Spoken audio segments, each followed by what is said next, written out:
Eu estou pensando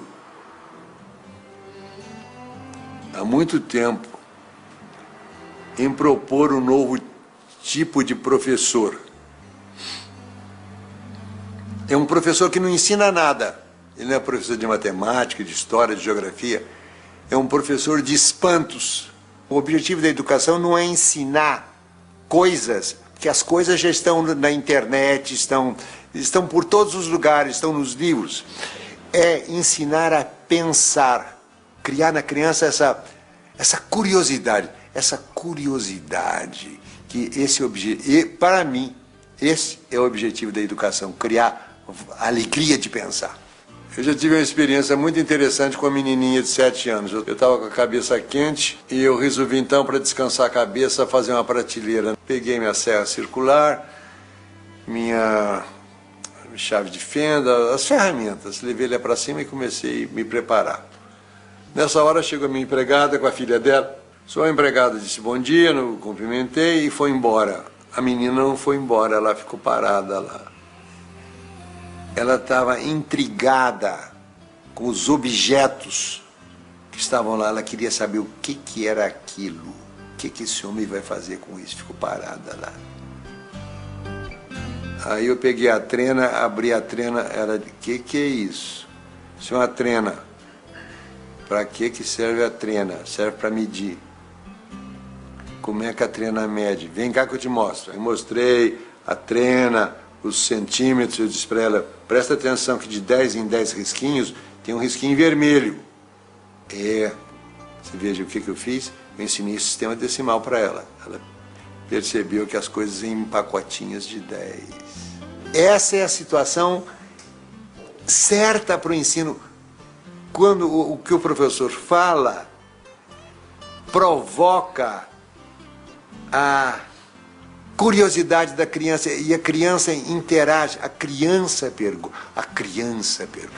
Como é que incentiva a leitura? Não é mandando ninguém ler, porque a relação com a leitura é uma relação amorosa. Eu vou lá não é porque o professor mandou. Quando o professor manda, já estragou. Então você tem de criar o gosto pela leitura.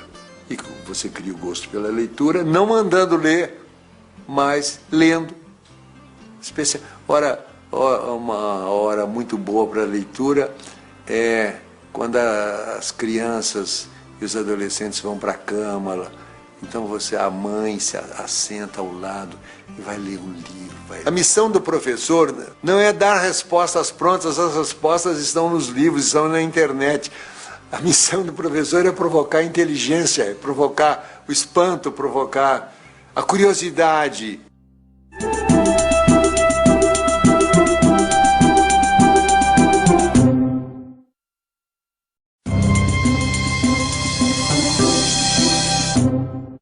Quando eu era menino, na minha escola, tinha uma aula de leitura. A aula de leitura era a aula em que a professora ia ler para nós. Monteiro Lobato.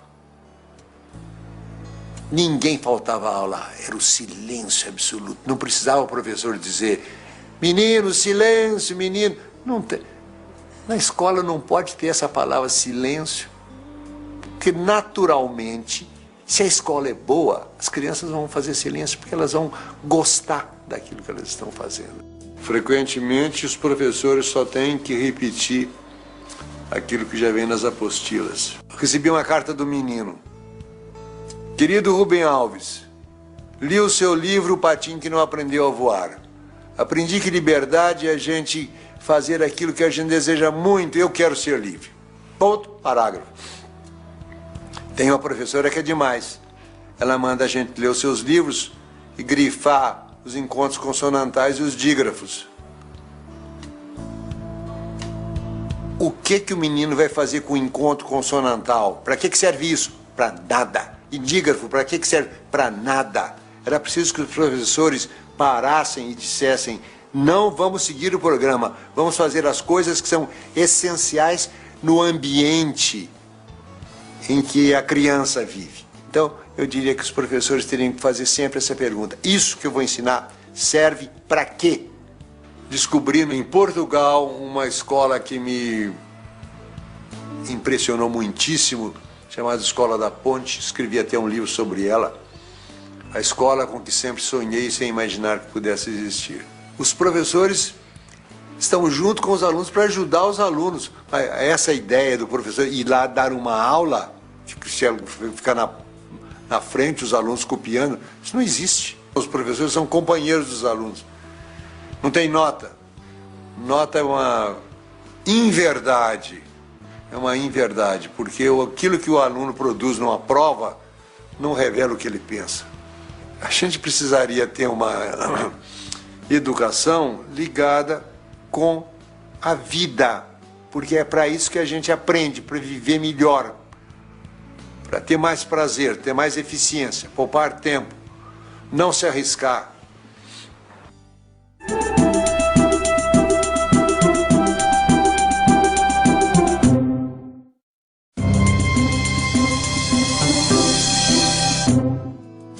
O que é a educação brasileira?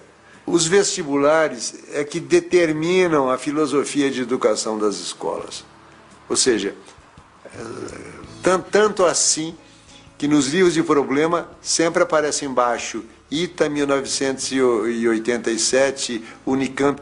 Ou seja, é tudo orientado no sentido de passar no vestibular. Mas o que adianta passar no vestibular se dentro de 2 anos eu terei esquecido todas as coisas? Eu gostaria que a avaliação do ensino não fosse feita imediatamente depois de terminado. Eu gostaria que fosse feito 2 anos depois de terminado o ano. Porque o aprendido é aquilo que fica depois que o esquecimento faz o seu trabalho. Eu quero testar os meninos 2 anos depois. Eu fui o criador do vestibular novo da Unicamp. Eu e meus amigos. Nós estávamos cansados do vestibular de cinco escolhas múltiplas. Nós queríamos um vestibular que revelasse a capacidade de pensar do aluno. Nós queríamos medir a capacidade de pensar. Capacidade de pensar não é memória. Os idiotas podem ter memória muito boa. Aí nós chegamos à conclusão que a maneira que a gente tem de avaliar a capacidade de pensar de uma pessoa só tem um. Mandar fazer uma redação. A gente dava um tema, aliás, eram vários temas para você escolher um. Por exemplo, um tema: escreva uma carta ao presidente da República aprovando ou desaprovando o uso da energia nuclear. Não tinha resposta certa. Não nos interessava, só nos interessava que o aluno fosse capaz de pensar por conta própria. Aí, depois de terminado o trabalho, um amigo meu que tinha sido formado engenheiro do ITA, quer dizer, um cara rigoroso, ele chegou para mim e disse: tem um jeito muito mais simples. Qual é? Sorteio. Sorteio? Como? Achei que ele estava doido. Pense. Aí eu comecei a pensar. O primeiro benefício do sorteio seria que as escolas teriam liberdade para educar do jeito que elas quisessem. O terror do vestibular é que ele lança uma sombra negra sobre tudo que vem antes. Nós não somos movidos pelas ideias, nós somos movidos pelos sentimentos.